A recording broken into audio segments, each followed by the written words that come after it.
on our way home from the hospital. Josh is in the back seat with the McCoy. He's sitting back there. Well, with McCoy. He's sitting in the back seat. Baby's driving. Extra safe. Finally get out of here. Everything's going well. He got all his tests done. They had a procedure and it took us all day for them to go do it so we can get discharged. We could have been going at 12. Josh, show him on the thing. The camera's facing you. It's facing you. Just turn it his way. It's pointing at you right now. Can you see him? I don't know. Looking at the camera. Yeah. There's baby McCoy back there with his big brother. Ready to go home. Knocked out sleep.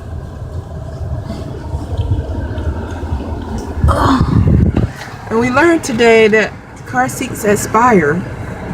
We were gifted a car seat, and apparently, like, etched in the bottom of the car seat, there's an expiration date. At the back.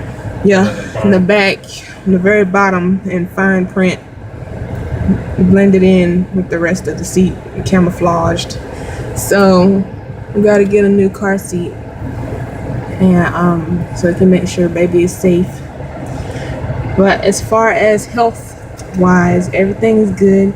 I had to get an ultrasound on his spine because he has like these little dimples at the base of the spine, and they wanted to check for spina bifida, but it was negative.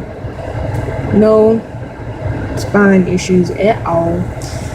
He got his shots and stuff, and they want us to call and make an appointment for him to go to the doctor tomorrow for a follow-up, which I don't know if we'll be able to do that tomorrow. Tomorrow is Friday. And they're like, Monday's too late. So I was like, what should I do if I can't get in tomorrow? They're like, you should be able to get in tomorrow.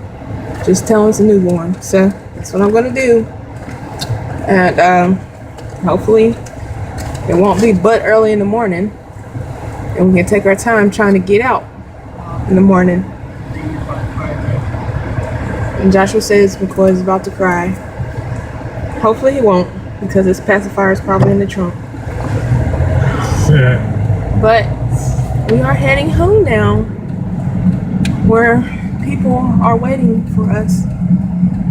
So yeah, we got company, and people are already texting, trying to see if we were home or not, so they can come see us.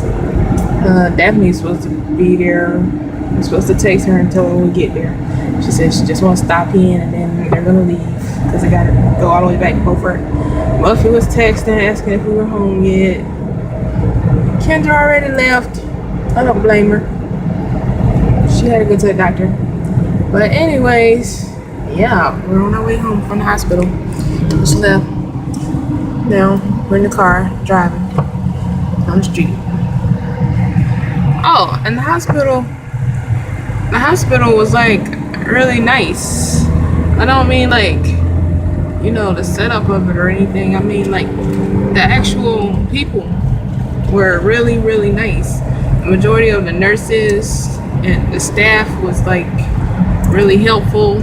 I saw 2 lactation specialists while we were there. I was only there like a day and a half or 2 days, maybe not 2 full days. But McCoy is only like a day and a half old, so I wasn't there that long. But I saw 2 lactation specialists while I was there, and almost every nurse knew about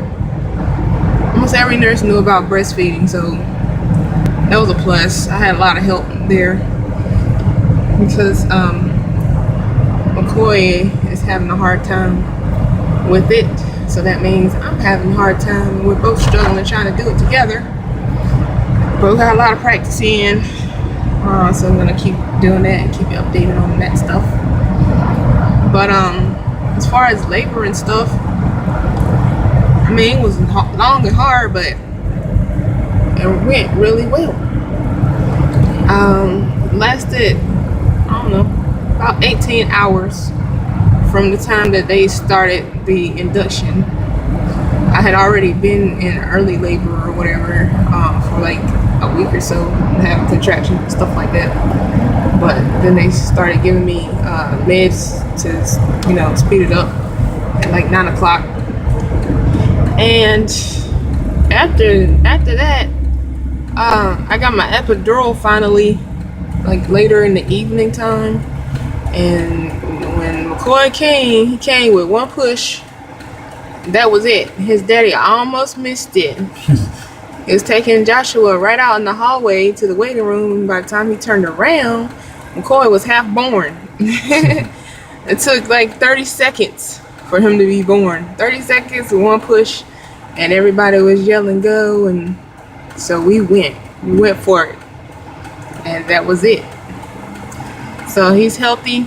He's been spitting up a little bit. The nurse said he probably had more fluid than normal because he was born like so fast or whatever. Didn't have a pointy head or anything because he was flipping the whole time. I was in labor, so he wasn't like just down there waiting or nothing like that. He was still turning over and stuff because he was like facing up instead of facing towards my back. So he was still turning over. So he turned over and then he shot out like a rocket. And that was that. And that was the birth of McCoy.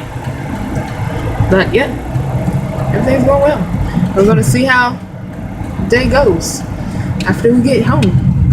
Okay, bye. Say bye, everybody. Bye, everybody from McCoy. Bye, everybody.